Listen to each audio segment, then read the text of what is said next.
Good evening, everyone. Thank you for coming here. We were moved into this room at the last minute from the 5th floor because of our numbers, but I think it works well, and we will have time for drinks after this. So welcome, everyone.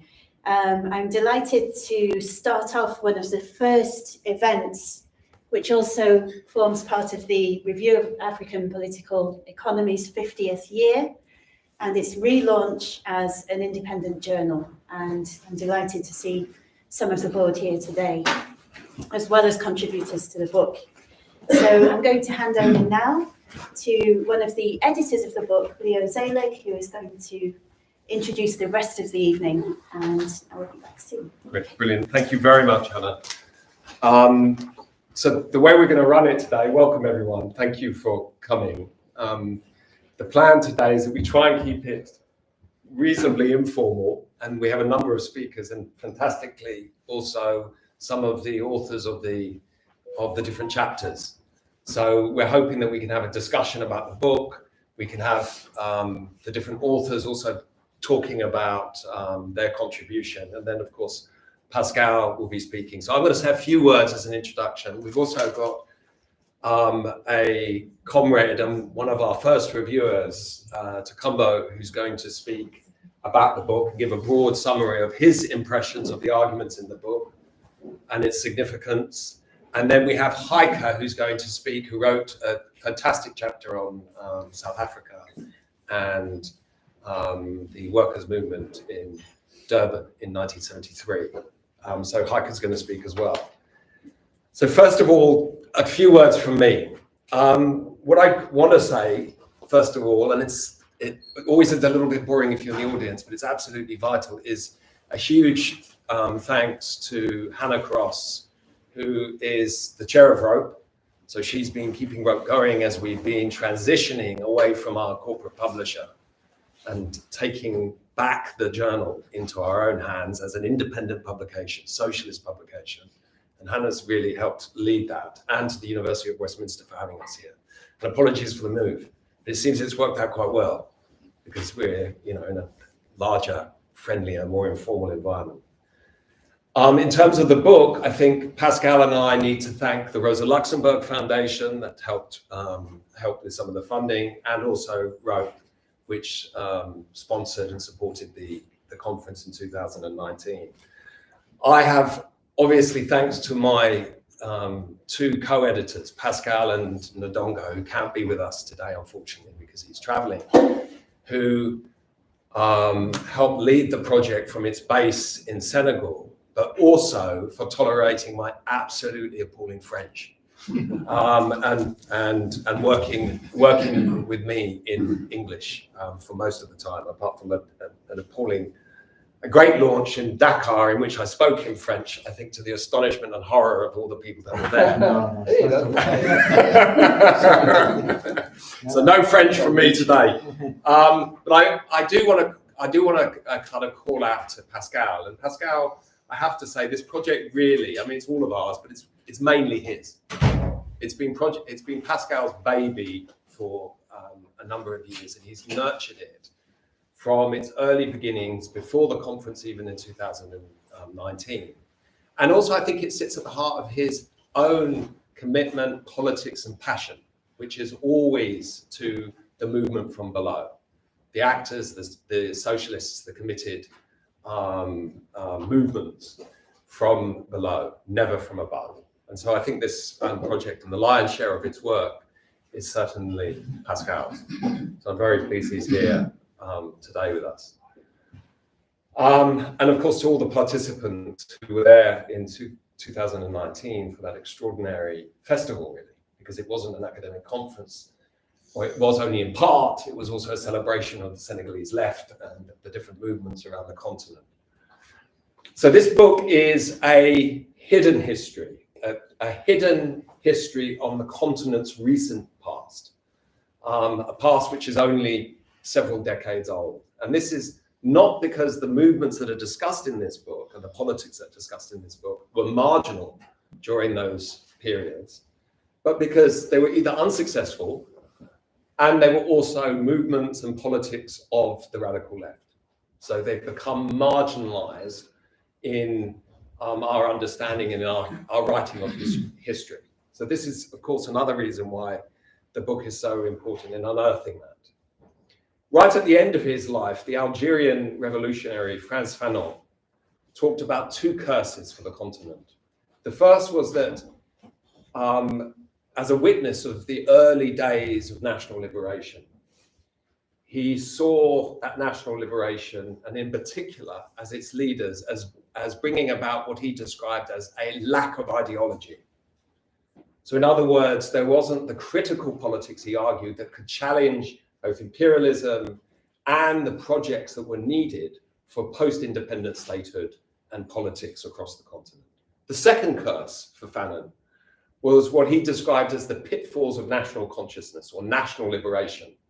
So national liberation was not a panacea for Fanon. It was an absolutely vital first step, but unless there was another vision and another politics that could replace it or could stand in its place, that independence which people had fought for so hard would turn into its ugly opposite. And he wrote with extraordinary passion, as we know about that. So in a sense, this is my own starting point for this book. To some extent, the book is part of the rich and independent ideological alternatives and history of the radical left on the continent in the 1960s and 70s that attempted to build movements and politics to counter and overturn the failures of that first wave of independence that Fanon had so graphically and powerfully illustrated. During this period, and we hope, of course, and Pascal will talk a little bit more about it, perhaps, but we hope that this is really one of maybe a couple of volumes, but this focus on the 60s and 70s isn't an accident. There was enormous creativity and richness in the political movements of the left across the continent. From 68, these movements could be seen, and perhaps should be seen, as part of what's been described as a global 1968. And I know that Heike will talk a little bit about that global movement. Or maybe you won't, comrade, but I hope maybe you can touch on it. So in other words, there was an astonishing wave of political movements and projects, and the key word, of course, is projects, that were not limited to the global north, but in fact were perhaps at their richest and most developed in parts of the global south, in Africa in particular. And that these movements sometimes explicitly developed a kind of radical left politics, but also an alternative to the failures that were already beginning to emerge on the continent. In Tanzania, for example, and hopefully Patrick will speak about the experience in Tanzania in particular. You know, it was described as a mecca of revolution, an extremely exciting place in the late 1960s and 70s. But in these projects for socialist change, largely from above, students developed an incredibly sophisticated critique of this state ideology, this program for socialist transformation, and these movements that developed in these incubators for socialist transformation.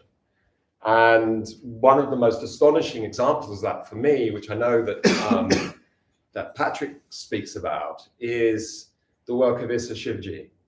In particular, his extraordinary class analysis of the Tanzanian state and its so-called socialism, which of course he revealed in an essay in the early 1970s.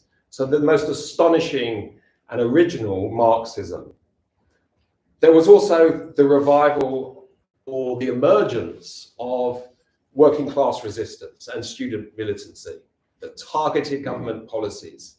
The chapter in Madagascar speaks again about that insurgent student population challenging the government.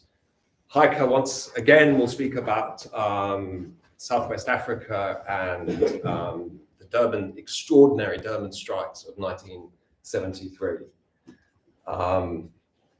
So from these incredibly diverse politics, we see an emergence of new questions that start developing around activists and those who are implanted and involved in those movements on the ground. We also see the emergence, the rediscovery, the recovery of Marxist ideas from these concrete realities that were that militants were participating on. So not carbon copies, not an implanting of foreign concepts, but the working out of fresh and original ones within a Marxist framework for the processes of change that were taking place. And we have Anne here from the Walter Rodney Foundation, and Anne was a militant in the support organization in the UK at the time. But Walter Rodney, you will remember, was a leading activist in Tanzania, developing some of those early criticisms from within Marxism against the Tanzanian socialism. There are gaps which Pascal will probably talk about. Congo-Kinshasa, for example, where the heroic left-wing opposition developed and grew in the later 1960s, long after the consolidation of Mobutu's regime earlier on. Zimbabwe is another example, as well as Ethiopia. But these are perhaps missing chapters for a subsequent volume. However, we hope that this volume will be read, and there are copies, comrades, here discounted for you to purchase at the end of today's launch, and that this will open the possibility of further research to unearth hidden and lost histories from the defeats of the past, crucial, we argue in the chapter, to building an alternative to a genocidal late capitalism. So, comrades, now for the main act. We have Pascal, who's going to make some introductory remarks about the book, and then we will move on to Tokunbo. So Pascal, over to you. I have to stand up. Yes. Okay. Sorry, I'm not a great speaker. It's better, especially in English, for me to read what I've prepared. Well, thank you for attending this event. And it's always a pleasure for an author to meet the public. It's a kind of reward, in fact, after sustained efforts. I'm also happy to be here with some of the people who took part to the adventure, Harris, Patrick Norbert, Harris Kusumesis, Nikki Kinese, she's not here. No. Heike Becker, who is here as a contributor and also as a speaker. And also my friend, of course, Leo, and friend and comrade, co-edited the volume with Nongo Sila. Nongo Sila is a very busy man nowadays. He's much well known than all of us, you can see. So he's traveling, I think, in the US for a moment. But the gamble was not won at the start. But I can say now it's a book. If the book is good or not, it's not for me to say this, but now I feel more relaxed than several months ago or several years ago, because it has been a long process. I would like to thank the organizers. I would like, especially Anna, who is teaching in this university. Thank you, Anna, for your hospitality and also for the recognition of our work with our presence in this university. Thanks also to the Review of African Political Economy, which has been an important partner, and together with some other institution. I don't think you have talked about Codesria. Codesria in Dakar is a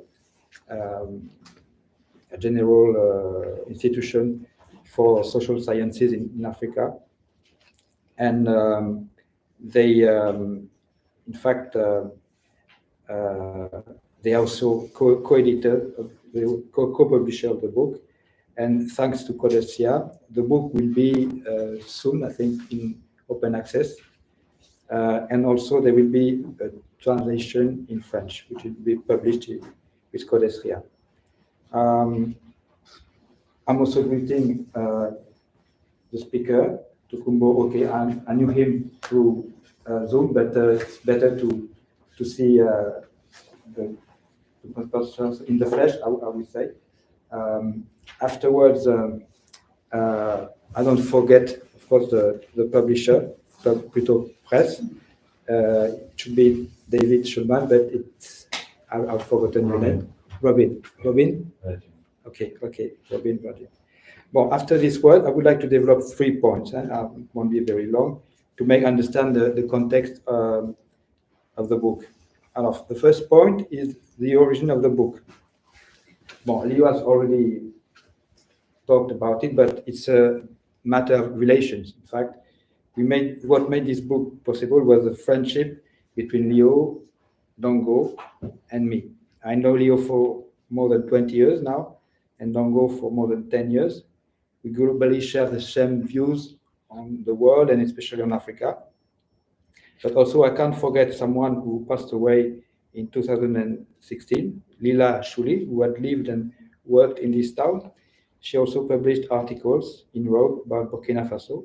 Lila is sadly missed. She was a shooting star, and she's still shining for the people who had the chance to know her. To illustrate what I mean, after arriving in Dakar in 2012, I met Dongo Sila through Lila, who already knew him. And in 2018, when Dongo was still working with the Rosa Luxembourg Foundation, on the way back from Ouagadougou, where we attended a ceremony to pay tribute to Lila, I asked him if he would agree to organize a conference about the revolutionary left movement in Africa, because I realized that they had really been important, but the literature on the issue was very limited. Then we asked, of course, Leo to join us and ROAPE, and a call to contribution was launched. The scientific committee was set up, and the conference took place in Dakar in October 2019, during 3 days. What was peculiar to the conference was the mix between activists and academic and researchers. During the first day, in the afternoon, a round table was organized with former activists from Senegal and also one from Mauritania. It was a choice we made to put forward these testimonies, because it was not a conference only for academics between closed doors. But then the process went on, notwithstanding with the COVID in 2020, 2021.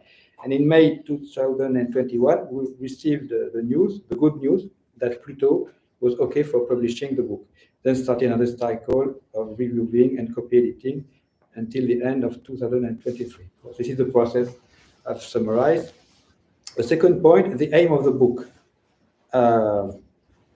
If you see the book, the subtitle, An Untold Story, this expression may sound a bit overused, but in fact it's true. You will find many books on the global 60s, about Europe, about the US, and you also can find several books on revolutionary movements in Asia, in Latin America, but not on Africa. Of course, you can find articles or even a few books on some countries about for instance, South Africa, Nigeria. There are already books about these countries. Also, you can find books about the Ethiopian revolution or revolutionary regimes as Burkina Faso under Sankara, but you won't find a volume with 15 chapters on different countries with a general introduction trying to encapsulate the whole issue. In fact, what was at stake here was to show that Africa was not different from the other parts of the world. The revolutionary wave that swept the world in the 60s and the 70s could not bypass the African continent.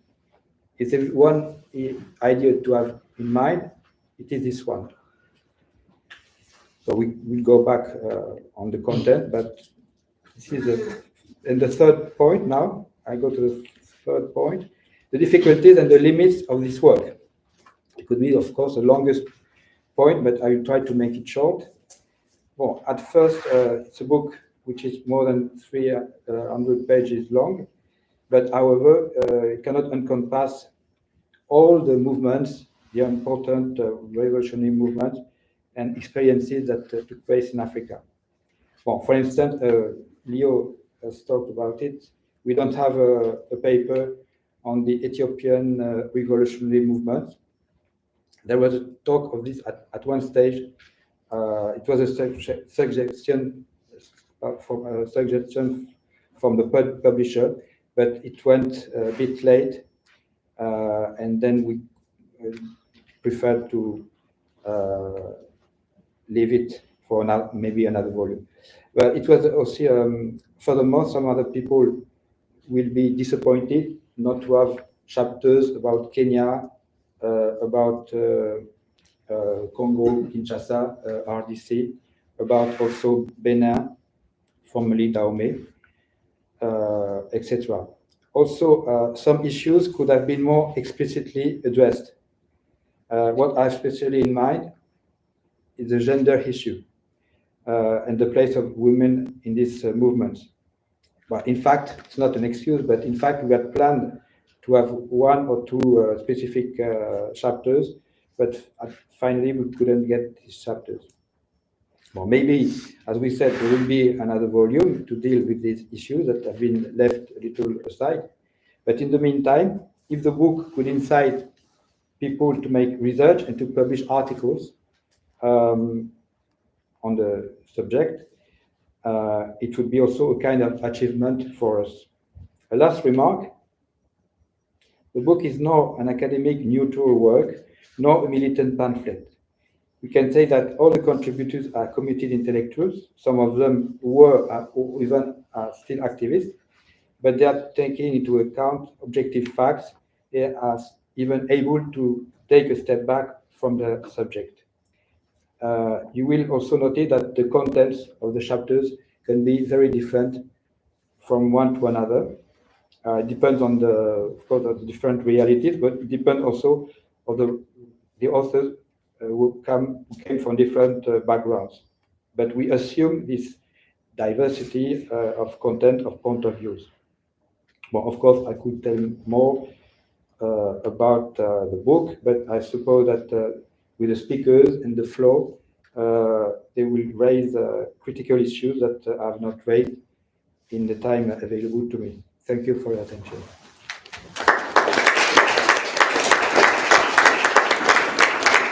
Thank you very much, Pascal. One of the things that we should note is that there are drinks, but I think we're going to wait until the end before we have them, unless we're going to cork the bottles and let people bring drinks through. We have a corkscrew now, so we can do that. It's possible. So maybe in 10 or 20 minutes we'll open some of the bottles and people can help themselves. We can pull some in here, so we can make this a little more relaxed. It's a huge privilege to have Tokunbo Oke, who's a comrade of mine for substantially more than 2 decades, I think. And I've learned an enormous amount from working alongside Tokes for years in different movements in the UK and also in socialist labour, where we're both activists with Andy. So it is an enormous privilege to have Tokes here to review our book, a favourable review. We were nervous when we were waiting for it to come out, but positive review, and great to have you to speak today, comrade. So over to you. Well, thank you very much, comrades. Thank you. I tend to do things differently, and I'm not like Leo, who would want us to have alcohol to get ourselves in the mood. So, comrades, aluta! Aluta! Aluta! Continua! Thank you very much, comrades. Thank you. I would, want to thank Leo and the comrades, for this very important book. It's very important, because a lot of it, is, the story, of my youth. Growing up in Nigeria, in the late 60s, and 70s, because it was impossible at that time, not to be politicized, because there were national liberation struggles, raging across the African continent. There were also struggles, against the Nigerian government, the Nigerian military government. There were struggles all over the place. So, I mean, some of the organizations that are mentioned, in the book, like Moja in, Liberia, and so on and so forth, are quite familiar to me. I've actually met, some of the comrades in Britain. I would also like to thank Pluto for publishing such an important book, and not only publishing it, but waiving the copyright so that comrades on the African continent are able to access the book, through PDF. Yeah. And that's very important. I mean, basically because of the current situation, in which we find ourselves, where trying to buy a book, because I remember before I relocated to the UK, and I was working as a civil servant in Lagos. I tried to buy a book called Class and Colour in South Africa, and I had to drop it when I realized that it would have eaten up 3/4 of my salary. So this sort of thing, is very, very important. And I think what the book does is it smashes, a very pernicious myth that Marxism, on the African continent was a university thing, because there are lots of people who I've spoken to who seem to think that, oh, yes, you only learn about Marxism and resistance and working class struggle in university. But, as a secondary school student, we knew what it was, because there was a workers' newspaper that was being published very near my house called Advance, which was opposite Fela Kuti's Kala Kuta Republic, and I'm sure everybody's heard of Fela Kuti here. It was published there, and there were regular debates, on the television and, in newspapers, about working class struggles, about struggles, all over the African continent, and, and struggles globally, so as a 15-year-old, secondary school student, it was impossible, not, to be, politicized, by, these struggles, which was why I had a bit of a shock when coming back to the UK. We were presented or as victims, and I found that very difficult, because I came back to the UK off the back, of struggles against structural adjustment that basically virtually derailed, my, MA thesis, because as soon as they implemented structural adjustment, prices went skyrocket, and we were on the streets.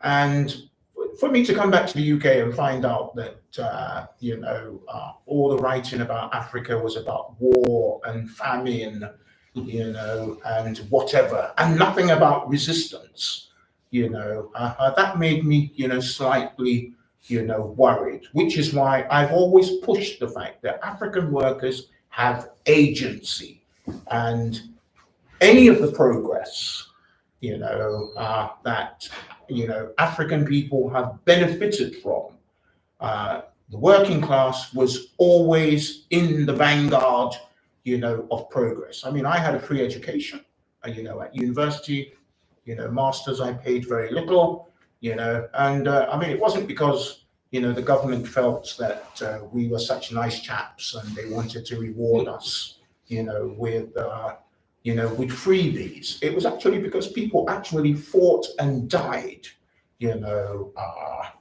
for us to get, that free education, for us to get that free healthcare, for us to get a number of concessions, that government, made to ordinary working people. And these concessions, are gradually, being taken back, since most African governments are implementing, neoliberal, policies. I mean, they're not puppets, they benefit.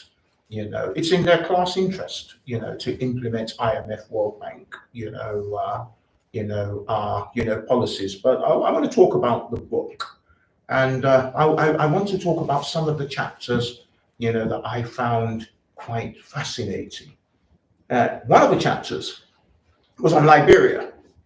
And I mean, this was something that, we used to read about in the papers all the time, about radical movements across, West Africa. I mean, you had Panafu, in Sierra Leone, you had Moja, which is the Movement for Justice in Africa in Liberia. And everybody knows, what the situation in Liberia was in the 1970s, where you had a group of Americo-Liberian people, who dominated the country, and the ordinary, people, were basically treated like dirt, But Moja was a movement of radical intellectuals, that decided that there needed to be resistance to put an end to this, but there were a number of problems, even though Moja's analysis was Marxist, their praxis, was populist, in the sense, and you hear it across Africa, where the problem with, Africa is a problem of leadership. It's not the problem of periphery, capitalism, and this was the position, that, they pushed. I mean, coupled with the fact that they looked for shortcuts, in the sense that they saw the military, as a shortcut, to power.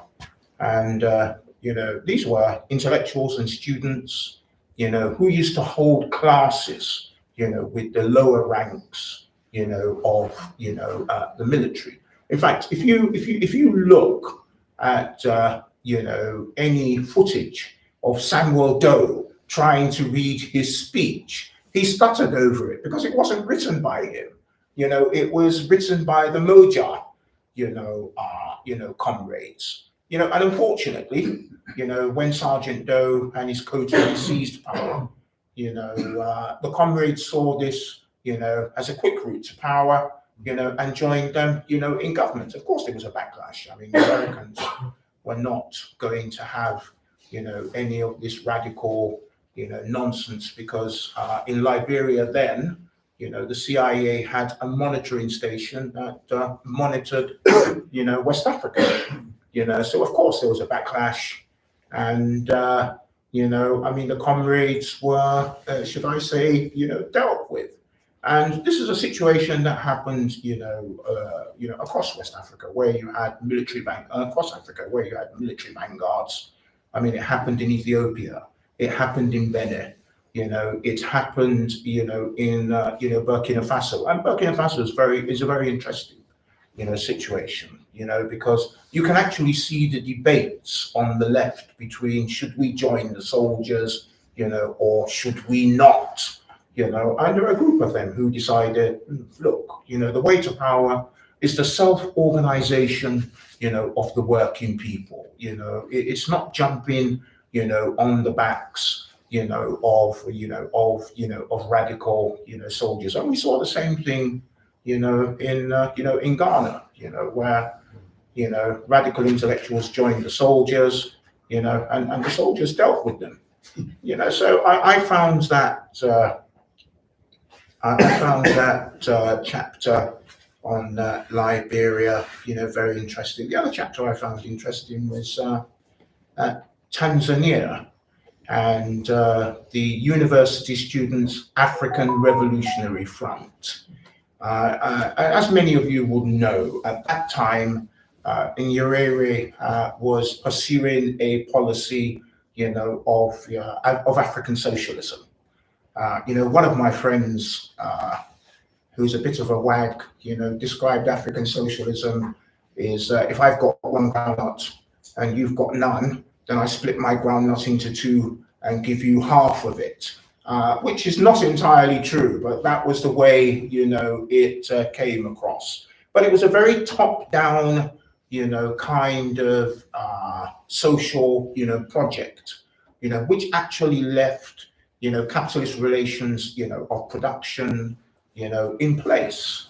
So Isa Shivji, who was a member of, I mean, these were great guys, honestly, reading the book, you need to read it. In fact, if you haven't bought this book before you leave, you need to read it because it's brilliant. And I mean, these guys took on Nyerere, and Nyerere had to make concessions to them, sometimes implementing some of their ideas. But you see, the problem with the University Students' African Revolutionary Front was, yes, these guys, they had the ideas, but they didn't have the hegemonic force, to put their ideas in practice, which meant that they were divorced, from the working classes. So, of course, this ideological dual power, between Nyerere and, the students, it couldn't last forever. And when Nyerere got fed up with them, he clamped, down on them, and I think the last chapter I'd like to talk about was a chapter on South Africa, which was drawn from the book, The Man Who Killed, Apartheid. We were all led to believe, that the guy that killed Hendrik Verwoerd in 1966, he was a madman, but of course, these are hidden histories. All we find out was the guy's a communist. Of course, I wouldn't, I wouldn't advocate for 1 minute individual terrorism, but, the fact that he did Verwoerd in, I was shouting, by the sidelines when I was reading the book. But the government was quite embarrassed, because the apartheid government, despite the fact that it was racial capitalism, presented itself as a bulwark against the spread of communism, in Africa. And all of a sudden, you find out that the man who has done should I say, the ideologue, behind apartheid is himself a communist. So of course they had to brush that, under the carpet, and present it like as if, oh yeah, this guy's mad, he's mad. We'll lock him up in a hospital for the, insane. But he wasn't mad, he actually knew, what he was doing, and unfortunately he saw that, as the way forward. The only drawback I have about the book is the fact that it's very silent on women. And, women, in Africa, are quite militant. Some of them are more militant than, the men, and as Cabral says, women hold up half the sky. And Cabral also says that if you spit at the sky, you end up soiling your own face. So there needs to be more, about the contributions of women. Because even in Guinea-Conakry, when Ahmed Sékou Touré, who had pretensions to radicalism, in 1979, he introduced the economic police, to police market women who he felt, were profiteering. It wasn't the policies that he put in place, it was the market women who were profiteering. So the market women decided, yeah, we're going to march on the presidential palace, and Sékou Touré, he took a step backwards straight away and disbanded, the economic, police. But going forward, this book is, somebody said history is the struggle of memory against forgetting. And that's what this book is. It's the struggle of memory against forgetting. Coupled with the fact that it's a very good handbook, for the class battles that are going to be fought in Africa. Because where I come from, which is Nigeria, I tell you that the African ruling class are just as diabolical as the ruling class in this country. Especially some of the policies that they are, implementing at the moment, neoliberal policies. I mean, they have lifted the so-called fuel subsidy, which has cast millions of people, in poverty. Now they have hiked the electricity tariff, but the ruling classes are very smart. They've learned from that, So what they've done is they're now running it out gradually. So they've decided, okay, this time around, what we'll do is we will increase the electricity tariff for those in Band A. And those in Band A are supposed to be quite wealthy people who enjoy 20 hours of electricity in Nigeria. I can tell you now that nobody enjoys 20 hours of electricity in Nigeria. And what they've also done is they have rescinded the Electricity Act, and the Electricity Act basically now allows states to generate their own electricity, to have their own mini grids, so that they can generate their own electricity. And this is a massive killing, for domestic capital and private capital. So whenever it comes to the implementation, and believe me, the African ruling class, they are not puppets. They have agency and they pursue their class interests quite vigorously. And that's what they're doing in Nigeria. That's basically what they're doing in Nigeria, by increasing the electricity tariff.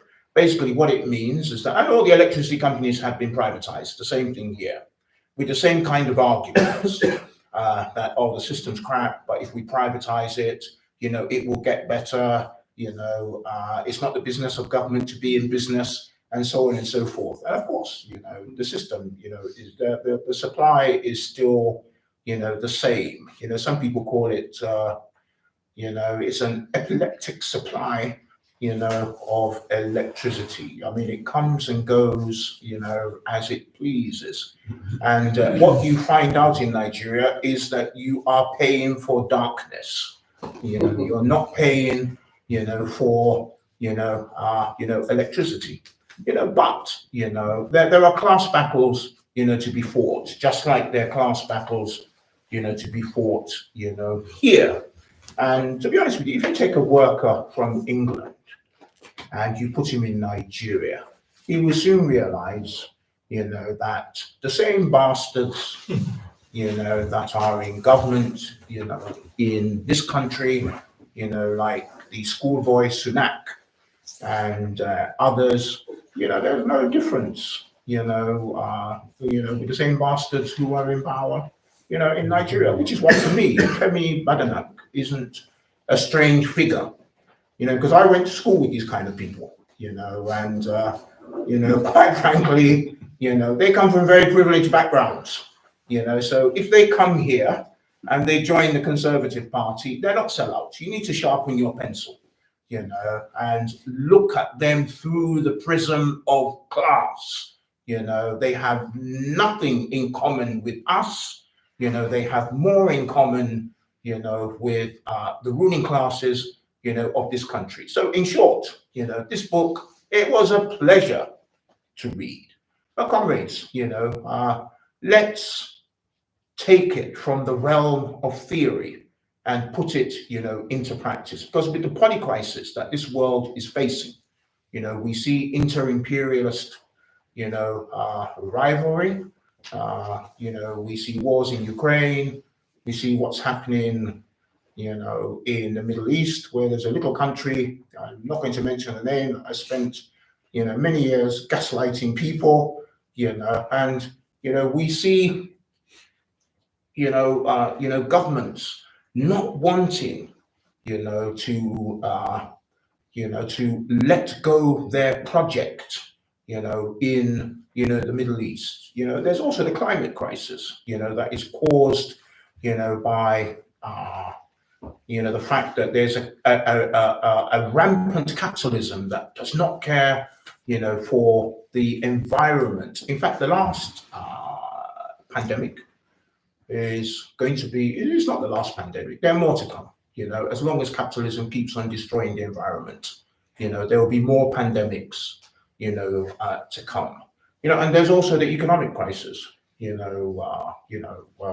crisis. I mean, look at the number of rough sweepers, you know, in this country. And I mean, to be honest with you, I don't understand how, you know, a government can find rough sleepers, you know, when there are empty houses, you know, all over the place, you know. So, comrades, you know, the task ahead of us, you know, it is great, you know, but we shouldn't shy away from it, you know, because what we really need to do is dismantle the system, you know, and bung it, you know, into the, you know, dustbin, you know, of, you know, history. So if it is true that we produce the wealth that runs this country, you know, then, you know, we should be governing the country. I mean, I always say that nobody can run this country better than me, you know, but for me to run this country, I need all of you. Thank you.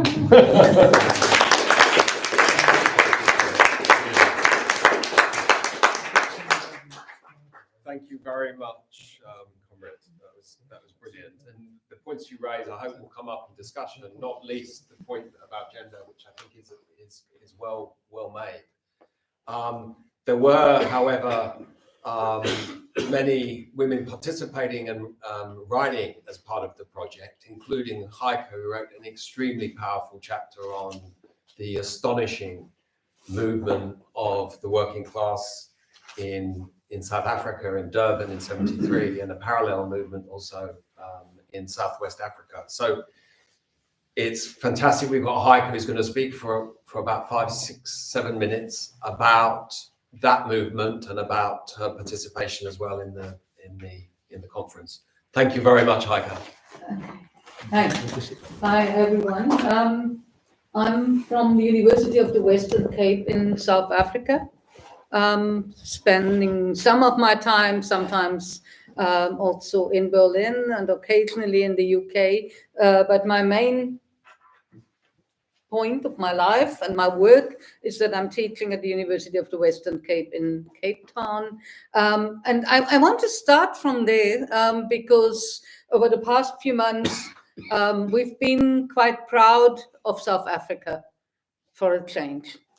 I think you all know what I'm referring to, South Africa taking that state in the Middle East that my previous speaker didn't even name, to the International Court of Justice in The Hague, as well as a wonderful mobilization from the ground, artistically, but also in terms of activism. In fact, at my own university, around the 1st of March, there was a symposium including academics, students, activists, artists, to discuss how can we use this amazing Palestine solidarity that we've seen in South Africa since October, November last year, and in fact before, but specifically over the past couple of months or the past half year, to also push forward the movements again in South Africa.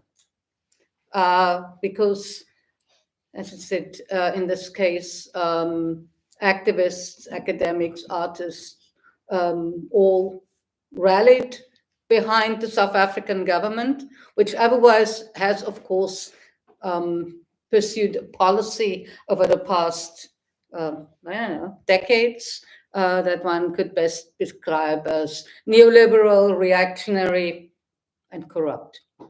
But of course, I don't want to speak too much about the present time, but it brings me back to the chapter that I actually contributed to that book, namely to talk about the movements in South Africa, and I have to insist also in Namibia in the late 1960s and early 1970s.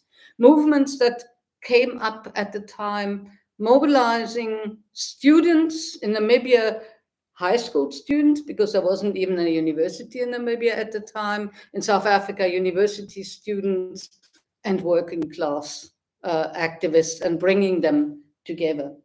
What was also very important at the time, that these were movements that developed some new ideas of a new left that in some ways were connected to a global 1968 movement. And in some cases also came out of a frustration with earlier Stalinist Marxist movements of the Communist Party, for instance, in South Africa. So younger intellectuals, students, also some of the workers, particularly in Durban at the later moment, but also in Namibia, migrant laborers working in the fish canning factories and in the harbor in Walvis Bay, learning about new ways of thinking about the left, of thinking about new movements. There were, of course, also some well-known names of intellectuals who played a role in that. I'm not saying that they were the only ones, but we have sometimes been thinking if the South African apartheid government did not kill both Steve Biko and Rick Turner in the 1970s, if these intellectual leaders of these movements would have been kept alive, both of them murdered by the apartheid regime in the 1970s, perhaps we would have some different ideas right now. It is, of course, in this case, again, bringing it back to the current situation of the past few years, that in South Africa, all of you would have heard about the student protest, roads must fall, fees must fall. I suppose many of you would not have heard so much about the amazing protests in Namibia of young artists, activist students.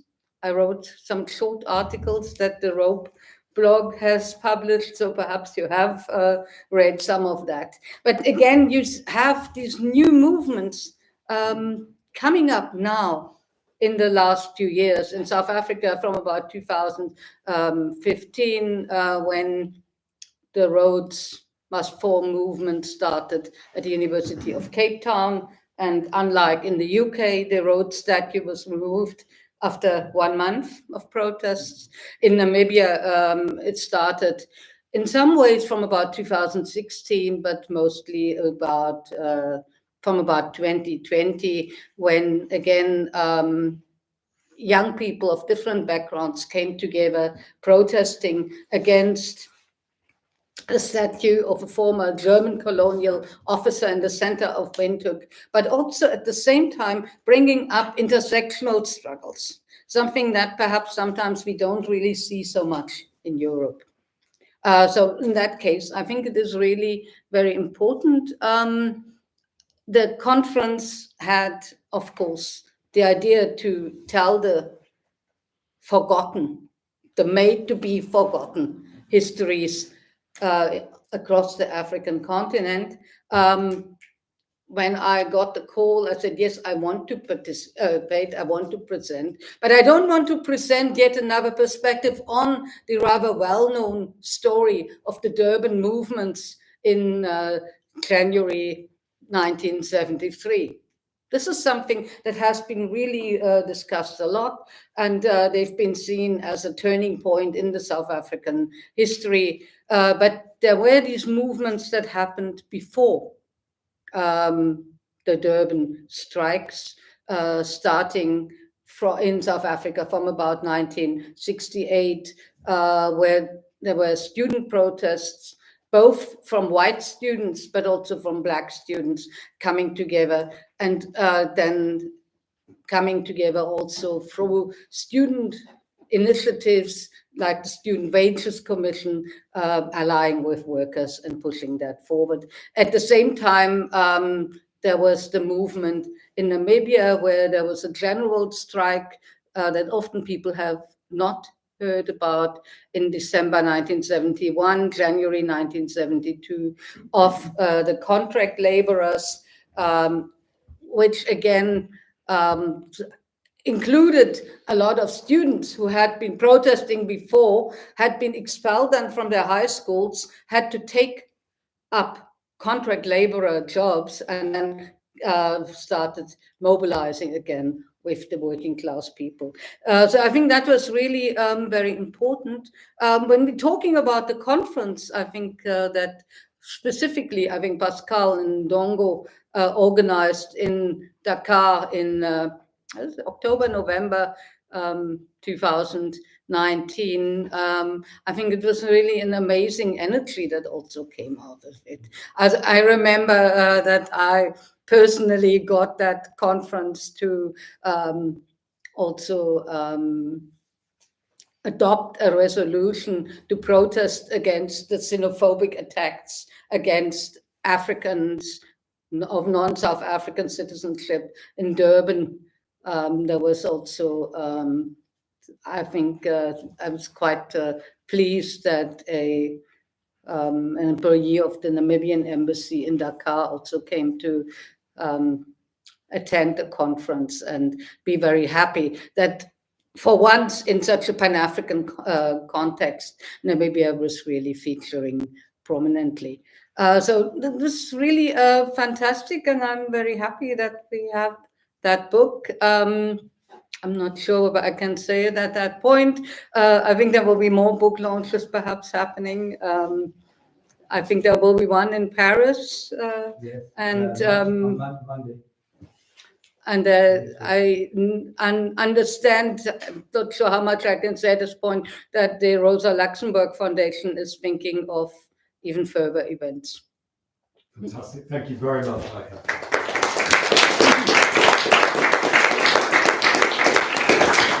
That was brilliant. It's great to have Heike here, not least because she's an old friend and comrade of mine, but she's also my old boss from UWC, the University of Western Cape, where some of those movements that Heike talked about started. You know, the extraordinary Rhodes Must Fall movement, which was a decolonial moment before anything had existed elsewhere in the world and spread up from South Africa to the rest of the world. So the contagion, again, from the south to the north is a significant point, and one that we make, I think, in this book. You know, so often we have these Eurocentric notions of the center point of struggle being in Europe or North America, but it's important to correct those dreadful and often racist misconceptions. Please, can we have any contributions? I would like to hear in particular from, to start with perhaps, from some of the other contributors to the book, Harris perhaps, Patrick. If you want to say something about your chapters in particular in the book or join in the discussion, that would be fantastic. It's great to have you here. Thank you. And anyone else, questions, contributions, small points? Could you say something about what you said? The spread from the south to the north. That was not one. What was that? I was speaking specifically, it would be an interesting thing to talk about, but I was speaking specifically about the Rhodes Must Fall movement, which became, of course, arguably even the Black Lives Matter movement. So the politics, the argument I was making in 2014-15 in South Africa. Yeah, so relatively recent, but as an illustration of a movement born in the South. Yeah. Yeah. But I think there are many other examples. What's often also forgotten is the stories of movements and how they infected the North. So the Senegal May '68 movement, starting actually earlier than May '68, arguably started before the strike, the extraordinary general strike and the student movement in France that year. I mean, there's an argument that can be made about the chronology, but the way that those stories are told often put the center of action in the North, in Paris, in Berlin, in London. And of course, you know, what we're trying to do is to tell another story in this, other stories in this book. Did you use the word infected? Infected. why not stimulated, Stimulated. inspired? Even better. Thank you. Contributions, observations, please, comrades, particularly from those maybe who are at the conference, others who've read the book.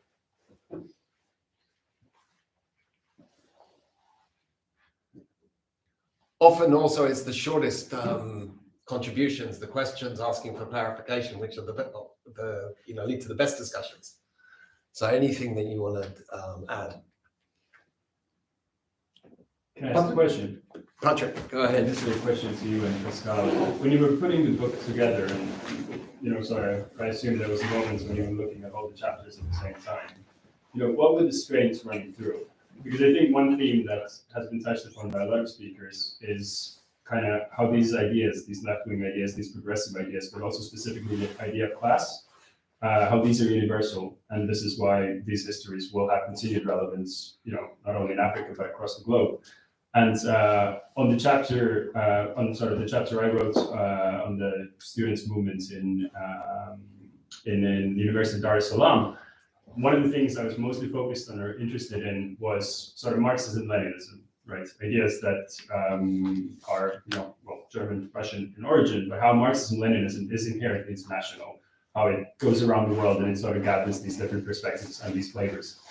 And that is one specific illustration of how these ideas were used extremely well to criticize, what was presented as this very nationalist thing, this sort of Ujamaa African socialism, which Nyerere represented as inherently African and sort of different from the rest of the world. And this was then confronted with this universalism of class. But sort of the question to the editors, I suppose, is were there some further lines that maybe were not as apparent at the conference that came together when looking at all of these chapters and sort of contributions side by side? What is kind of the universal line coming through all of this? You're able to answer more than me.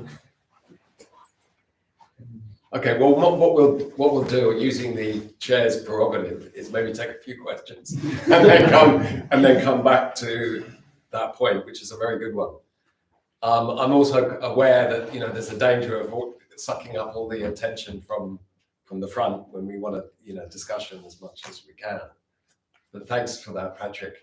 Ken. Well, that's a question. Unfortunately, as someone who was not able to be at the conference and hasn't yet had a chance to read the book, but nonetheless, just from some of the things that people have been saying, one of the things that always shocks me as someone who's taught on African things for years is how hard it is to find generalized things. So when people say, if I want to know about post-war Africa and the revolutionary movements, where should I look? To say, there's lots of individual books, very good ones, but is there a general one? There hasn't really been one. And I think that having this kind of thing that brings people, these ideas together is really brilliant. And one of the reasons why it is precisely the fact that I think Africa was so much in the vanguard of things. If you look in the 1950s, Fanon is writing about the Mau Mau movement as part of the things. If you look at this is an anniversary at the moment, this spring, of the Portuguese Revolution. The Portuguese Revolution, actually not much discussed in Europe these days, but anyway, it's the 50th anniversary of that, but was kicked off by events in Africa, in the colonies of Portugal at the time, and revolutionaries rising up there, Cabral and others around them. So this kind of influence has in some way been probably more forgotten. Lumumba and Cabral are more forgotten than I've forgotten Che Guevara. That's spoken to things. These people, how can we end that? And what I suppose the question to the editors and contributors is, how have we ended up in that situation where such a great tradition has been so marginalised?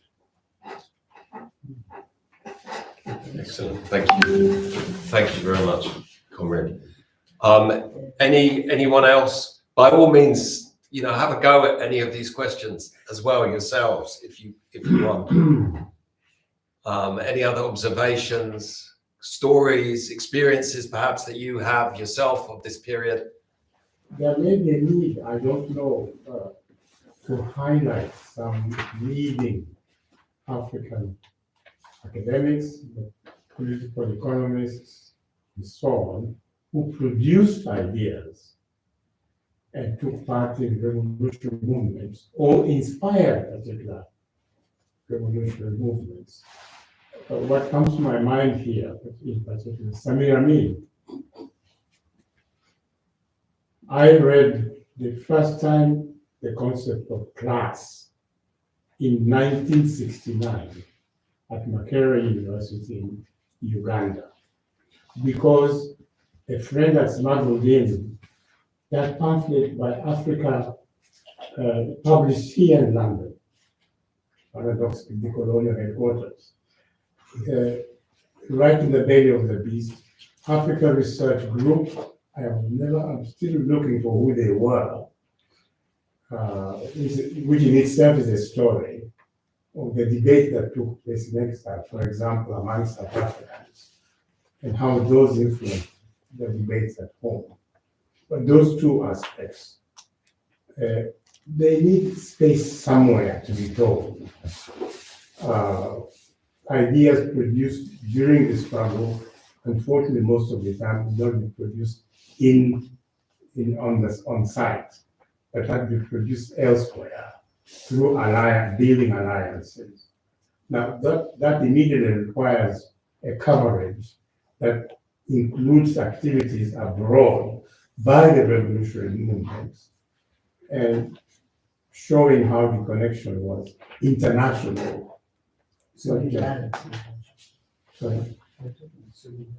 Solidarity, yes, for sure.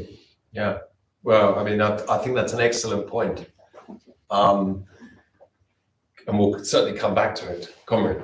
Well, just responding to that, I mean, with the changes of technology now, I mean, with websites and so on, it's much easier to make such material available. So that, I mean, there is a project in Nigeria to try and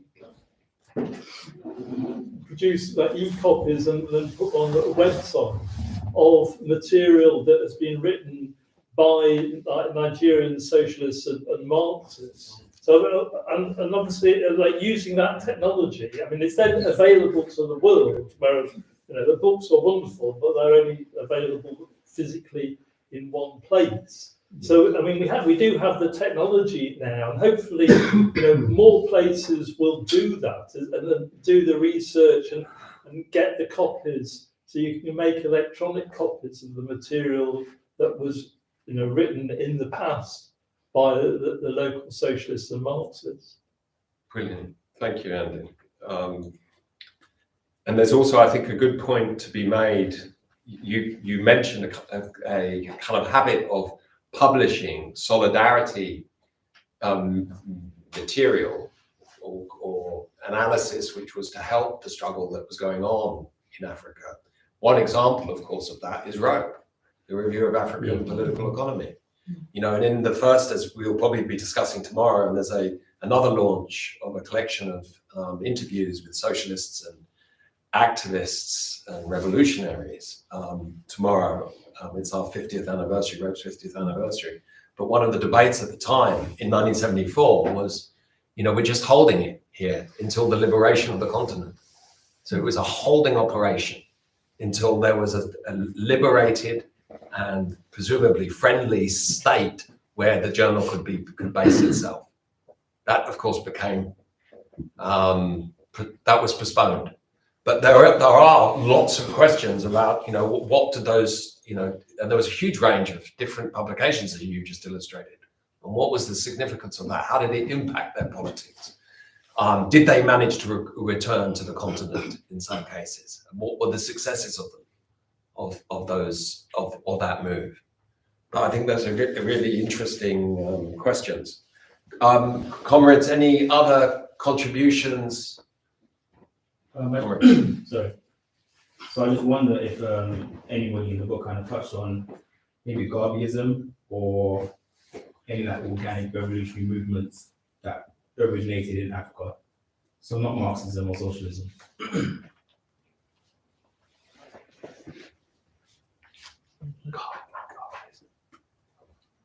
Yeah.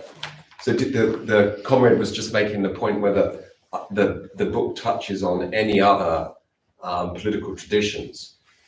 left and radical political traditions. Yeah, so not essentially like Marxism or socialism. Yeah. And But not limited to Marxism. I think that's Yeah. a very good point. Heike. Well, certainly, I mean, in South Africa, my chapter deals a lot with the Black consciousness movement, led by Steve Biko and other students and community activists, and how they also came together with people who were thinking new ways of Marxism.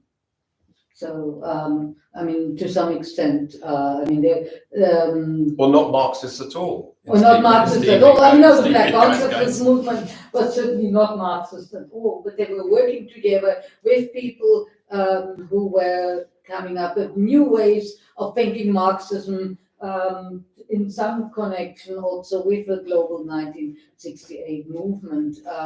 Rick Turner, whom I mentioned before, who was a lecturer at the University of Natal in the early 1970s, who was a comrade and a very close friend, personal friend of Steve Biko, had studied at the Sorbonne before in Paris, and had actually done a thesis about Marxist thinking in the work of Jean-Paul Sartre.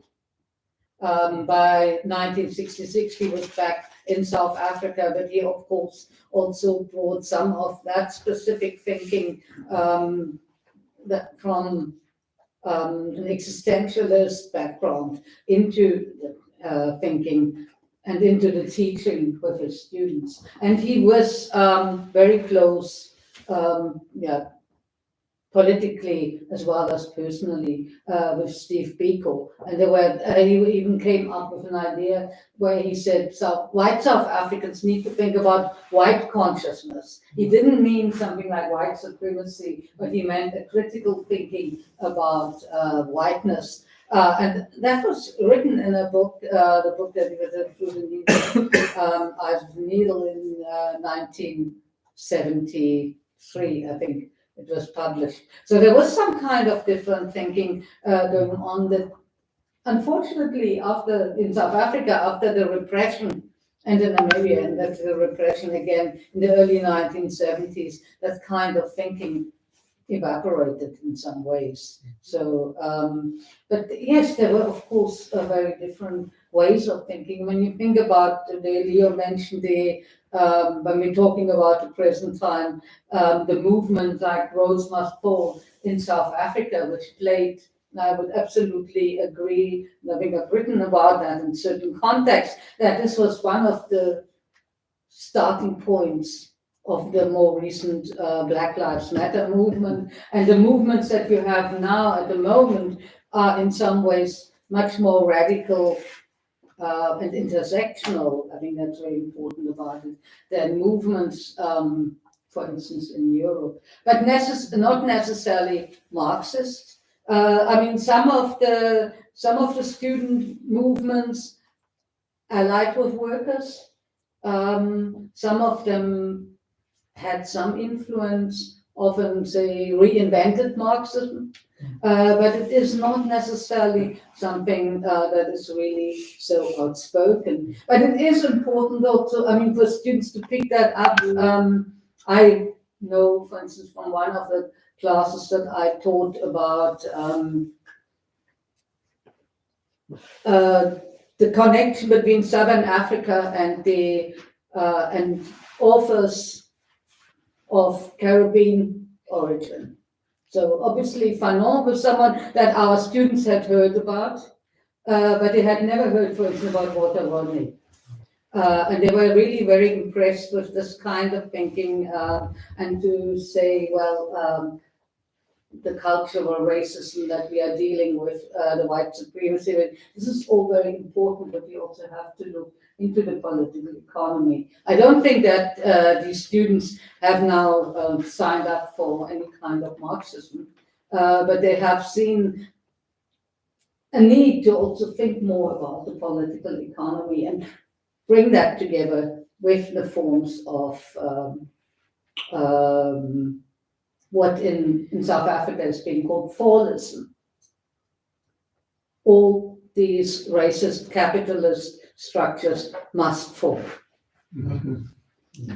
Just keen to the fallism. My current PhD thesis was looking at the everyday resistance of students with disabilities in higher education and how that connects with the call for the decolonization of the university.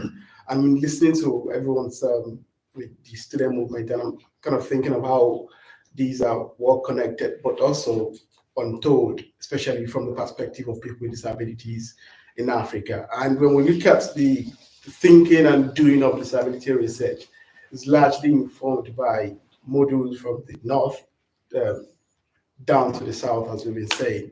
But looking at what students in Nigeria, for instance, are doing to transform the university, I'm thinking, was there any chapter or reflection on disabled people's organizations in Africa? I mean, amongst us, this revolutionary movement. That's a question. Just to add to the gender question as well. And certainly, I think for us, a topic to take up. That's very interesting. No, it is an absence in the book, unfortunately. But it would be interesting to discuss with you a little bit more about your own research, perhaps, how we can bring that in. Yeah, I just wanted to link I'm from Madagascar, and my sister comrade writes in that book on the experience of Madagascar. Is the link between the process of unfinished process of decolonization and the issue of, in the case of Madagascar, the link with language. We are not born Marxists. We are not born socialists. The students definitely were not. But through a process of linking the global system of neocolonialism and the education system, it was possible then to have a process of awareness, conscientisation en français, in French. Consciousness raising.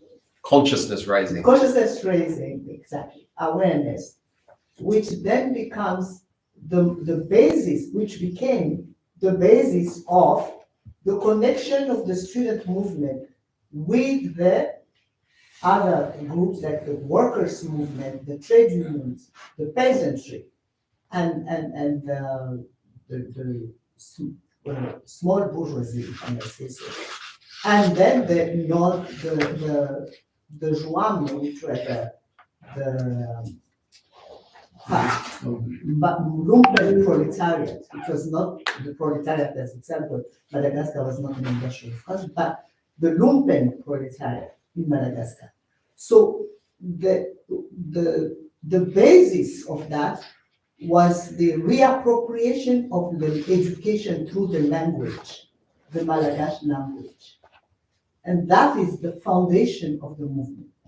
That there can't be, in other words, if we really want to have a movement that includes, which is inclusive of all these different classes and categories, it has to be based on the language that they understand, not the paradigm of the North, which is being imposed, and the frame of analysis is being imposed and learned, and that is creating the alienation of the students. The leadership of the movement, the student movement, understood this from the very beginning, because it was not just the university student, it was the students from, we managed to mobilize all the secondary schools in the island throughout the 13 provinces. And we traveled with our own means to go and do that. And what we noticed then is exactly what you are saying.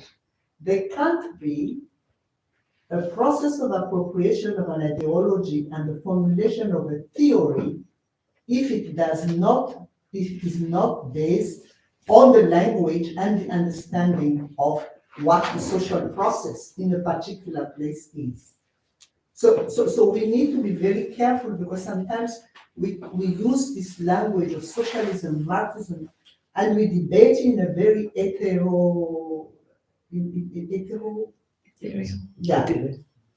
Intellectual. Yeah, we intellectualize, but the concrete example, the concrete experience, then becomes the theory from which we then say this is a socialist theory.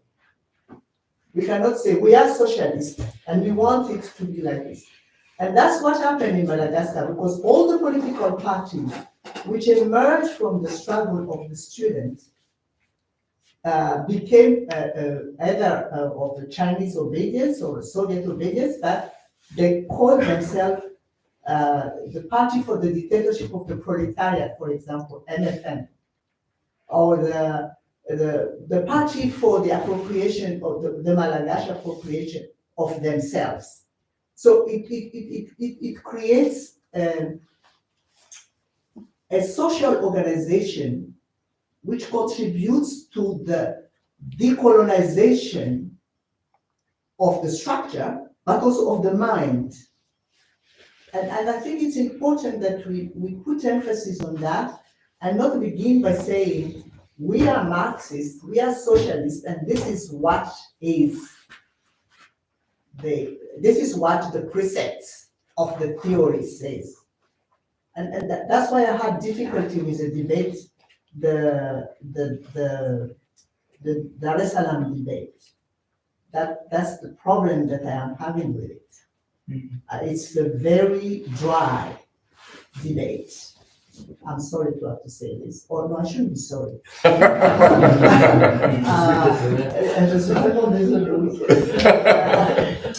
It's not sorry the word, but it's a different word. But anyway, I just wanted to say that.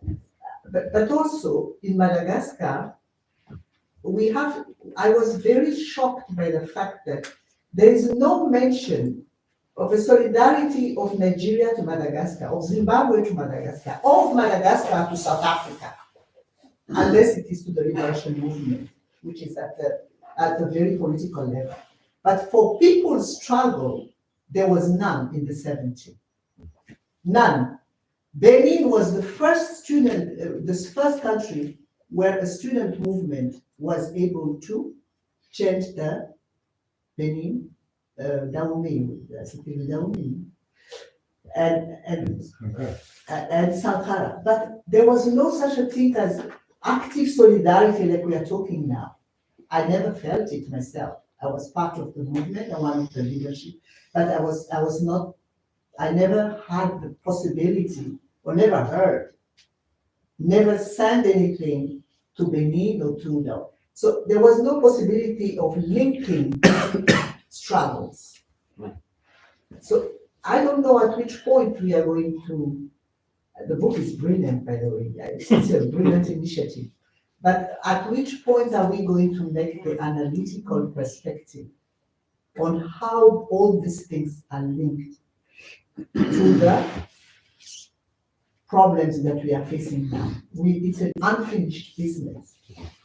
It's unfinished, but it is brilliant that it came like this, so that we can draw them, the lessons from this book. What is the positive thing that all this movement have brought? That the stories which are not told, and how can we use this experience to inform our own struggle today? Yeah.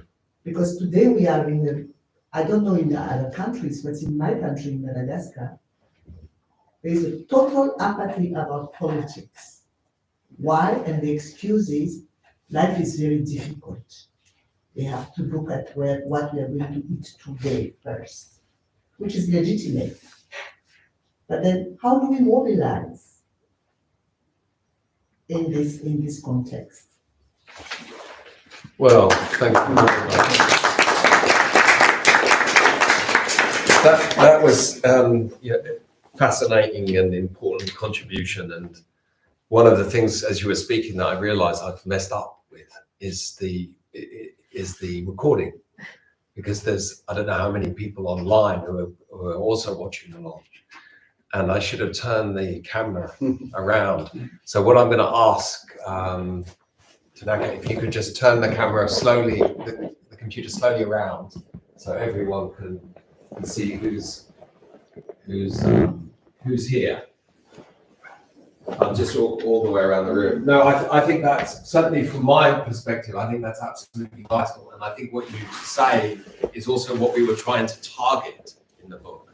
That the idea of, I mean, the question of solidarity is fascinating and it needs to be explored further, and how desperate for solidarity those movements were, and how little actually came. And I wonder whether that was the same for other movements and politics on the continent. I think it varied enormously, because I know, for example, in South Africa, where there was perhaps more attention, there was some solidarity in the early 70s for the Durban strikes, and that people were aware of those movements.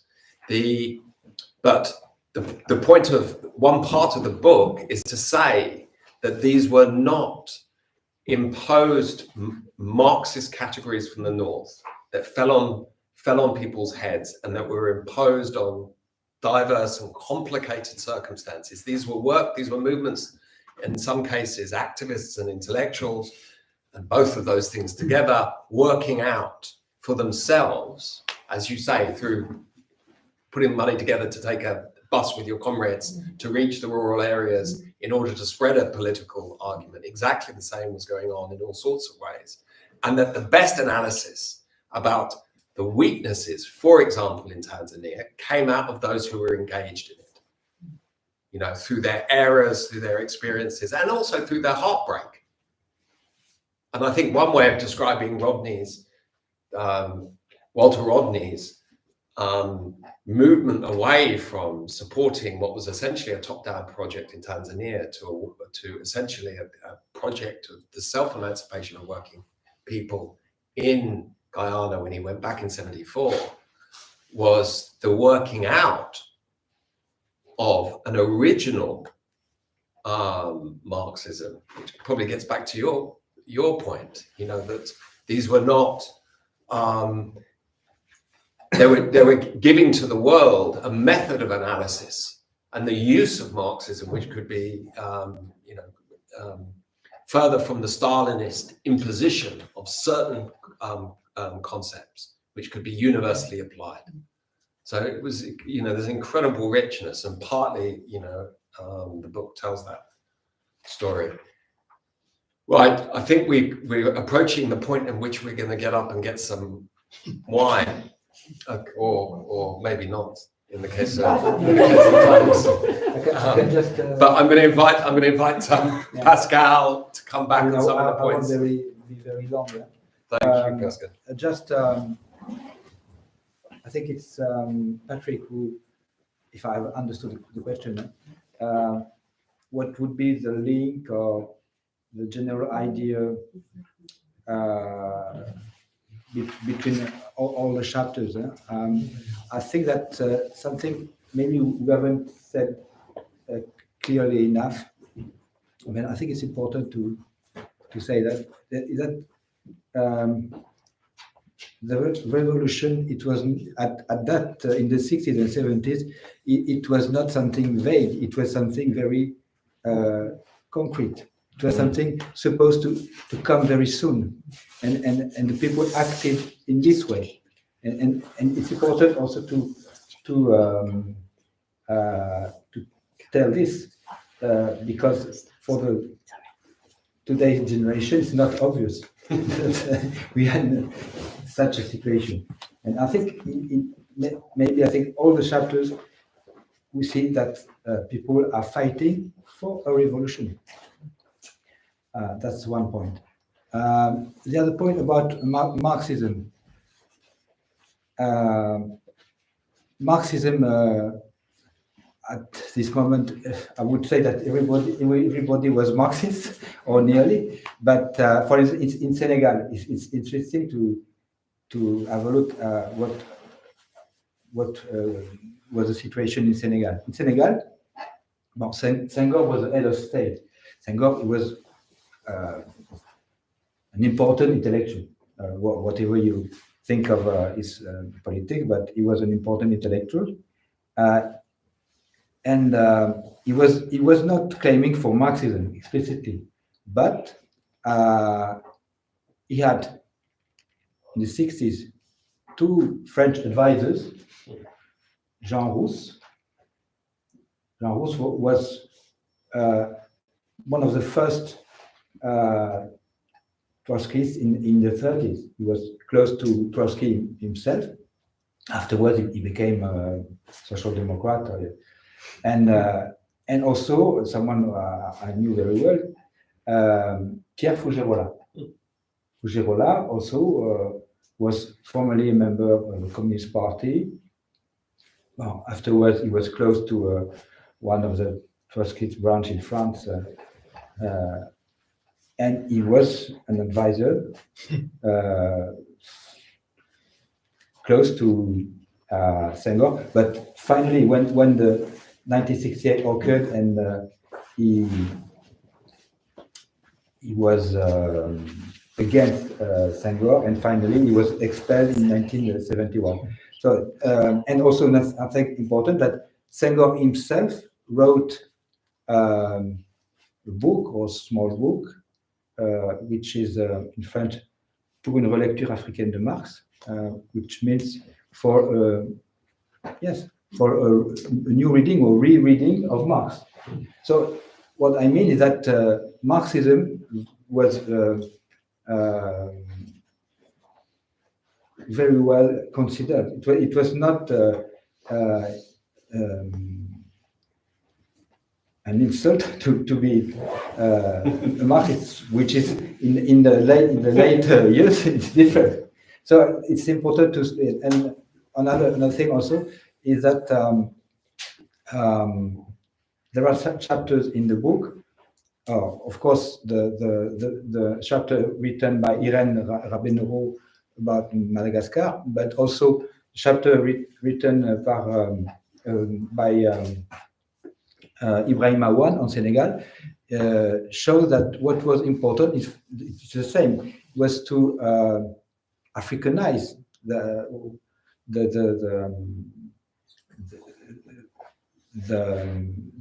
theory or and art was very important. The artistic expression was very important. Not to be angry with something which would have been considered alien to the Senegalese or the Wolof culture. So the issue of national languages was very important, especially in Senegal, and also it was also a mean to be against Senghor, because Senghor was accused, even if he was claiming for negritude, he was accused to be a French puppet, and he finished in the Académie Française when he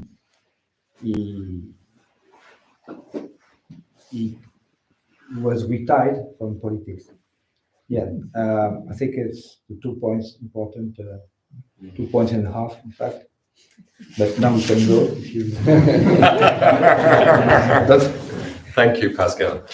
I really want to be cheeky and ask Harris to say a few words, partly because, you know, his sensational chapter of an extraordinary book, from an extraordinary book, which won all sorts of prizes about Safendes and the assassination in 66, is incredible. But it also, I think, and Tokes made the point, raises the question of the place of the, not that we thought that for a second, but the place of that chapter in a book on movements, on political organizations, and a resurgent Marxism. So the individual, the radical Marxist and terrorist in a book on revolutionary movements in Africa. Can you just talk a little bit about where he fits? Okay. Dimitris Safendes, I believe, is someone who embodies the revolutionary left in Africa in the 60s and 70s. I will tell you first who Safendes was. He was a man who was born in 1919 Mozambique. His dad was a white Greek man, and his mom was a black Mozambican lady. And his dad was a very well-known anarchist at the time. He had studied in Italy, and while he was living in Italy, he became a prominent member of the anarchist movement in the country. So when he moved to Mozambique, and after his son was born, he taught him about anarchism, but also about his father and his uncle, who were prominent rebels of the Greek War of Independence against the Ottomans. So Tsafendas, while he was growing up, he dreamed of also becoming a revolutionary, a rebel, and participating in a war, in a fight against colonialism, because although his dad lived in Mozambique at the time, he was very anti-colonialist, and of course anti-racist as well. And so from a young, eventually Tsafendas became communist after he was convinced by someone he was working for that communism is the answer to Africa's problems, and that people can get out of poverty through communism. He joined the South African Communist Party, and he fought during the Second World War in the Navy. Long story short, he was banned from entering South Africa, and he was exiled from Mozambique because of his communist activities in the late 30s and in the early 40s. Well, among other things, he distributed the Communist Manifesto, and among some workers, he scratched some Italian cars after Italy invaded Ethiopia. And anyway, he participated in several such activities, so he was exiled subsequently from Mozambique, and he was not allowed to return to the country. He moved to South Africa. After he left South Africa to fight during the war, he was not allowed to return, and all his applications to return to either countries were turned down, and because both governments were considering him to be, I'm using the word that they were using, a half-caste and a dangerous communist. So Tsafendas had no option than to live in Europe. So he joined the anti-apartheid movement, but in 1963 his dad died in South Africa, and he was desperate to return to the country in order to visit his father's grave. He left South Africa in 1941, and until 1963 he wasn't able to return either to South Africa or to Mozambique. He returned to Mozambique temporarily in 1951, but as soon as he returned to the country, he was arrested. He was in prison. It was the third time that he was imprisoned by the Portuguese authorities, because Mozambique at the time was under Portuguese rule. So he was kicked out of the country, but in 1963 he became desperate to return in order to visit his dad's grave. And so he started pretending that he was not any longer communist or anti-colonialist, and a very loyal subject to the Portuguese government, and also that he was mad, and that he had denounced communism. So he was allowed to return to Mozambique. After he returned to Mozambique, he wanted to go to South Africa. Eventually his his relatives bribed an official in the South African embassy to give him a temporary permit to return to South Africa, because although his mother was black, Tsafendas passed as white. So people were not able to tell that his mom was black. So he returned to South Africa, and eventually he remained in the country, and he asked his old comrades to participate in the kidnapping of Hendrik Verwoerd. Verwoerd was the Prime Minister of South Africa at the time, and he was a so-called architect of apartheid. Although discriminatory racial laws existed in South Africa long before he came to power, it was Verwoerd who solidified and implemented several new racist laws, because he wanted to turn South Africa into a white country, where whites will own, the whites were 18% of the population, but owned something like 80% of the land and the richest land, while the rest of the population, which was 82% of the whole population, owned only 20% of the land, or they were allowed to live in the 20% of the land. Anyway, such offenders wanted to kidnap Ferfood and to exchange him with political prisoners in Robben Island. He approached his old comrades from the Communist Party and several others who he knew they were anti-apartheid activists, but no one was willing to participate in such a dangerous operation. So he was very disappointed, and he decided to kill Ferfood instead. And so one day he got a job at the parliament, and one day he stabbed him to death. And afterwards, the police discovered to their horror that, first of all, Tsafendas was a communist. Secondly, that he was in the stop list of the government as a dangerous communist, and also as a person of mixed race. And at the time, only whites were allowed to work in the parliament. So the question was how a dangerous communist, first of all, entered the country, and he got a job in the parliament where he was seeing the prime minister every day. So, and then eventually, of course, he killed him. And they discovered that Tsafendas was not allowed to enter the country. The police was after him. He was the same thing also in Mozambique. So it was a tremendous, embarrassing incident for the South African government, especially for the police that was supposed to be so good in oppressing the anti-apartheid movement. And then here there was a communist, a mixed race person who managed to penetrate all this and kill the god of the whites, because Ferfood was worshipped by whites in South, well, not all whites, the majority of them, as a god because of what he was doing. So the best solution for the government was to declare the man to be insane.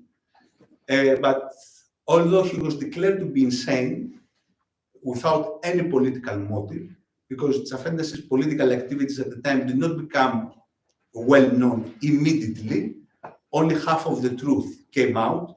And this truth came out because of the press, especially in Mozambique, where they found out that what he had done. So the police tried to suppress some of the information, and eventually most of the information about Tsafendas came into light much later. So instead of putting him into a hospital, as he was supposed to be, he was supposed to go because he was declared to be insane, he was taken to Robben Island. But then the police realized that they made a mistake because he was not black. And they thought there was a confusion whether they should take him to Robben Island or to another prison. So eventually initially they took him to Robben Island, but because he was not black, they said, oh, we should take him to another prison. So they took him to Pretoria Central, which was a prison for political prisoners. So he was treated as a political prisoner, although officially he was insane. And he never received, of course, any treatment. And the police file said that the authorities need to look after him very closely because he was extremely intelligent and very capable of escaping. And because he had escaped in the past. So Tsafendas spent the rest of his time in prison until the new government, the democratically elected government, came into power. They wanted to release Tsafendas into his family. His family was too old, but also they were not proud and happy with what he did. The local Greek community did not want him because they were considering him to be an embarrassment because the vast majority of them were pro-apartheid, and Tsafendas was considered to be a traitor of the Greeks, but also of the whites. So no white person wanted Tsafendas. So the government released him from the prison and took him to a hospital where he died. So I thought Tsafendas, just like fair food embodies apartheid, because fair food was seen at the time as the symbol of apartheid, Tsafendas also embodies the left movement because he was a deeply dedicated activist who throughout his life fought for his ideas, for left-wing causes, especially for anti-colonialist causes, because he had a long history of activism also in Mozambique. And this is the reason why he was banned from entering the country. No, he was exiled and then, yes, banned from entering the country. So this is why I thought he fits with the project. And I wrote to the committee.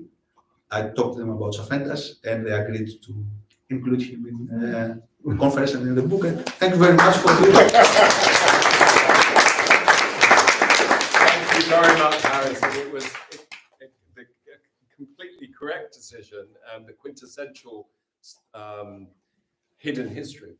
So it was a vital contribution to the book. But thank you everyone, to Tokes, to Hannah for organizing everything, Pascal as well for coming from Senegal to be here, and everyone else as well for contributing. Thank you, comrades. Please, let's continue the discussion, have a glass of wine, hang around, buy the book.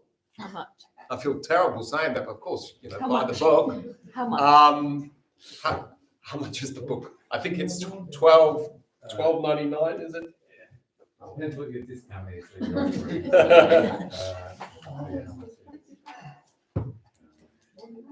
But come and see me and Pascal and also Pluto about the book. But thank you very much, comrades, for coming and everyone Complete for bargain. speaking. Complete bargain.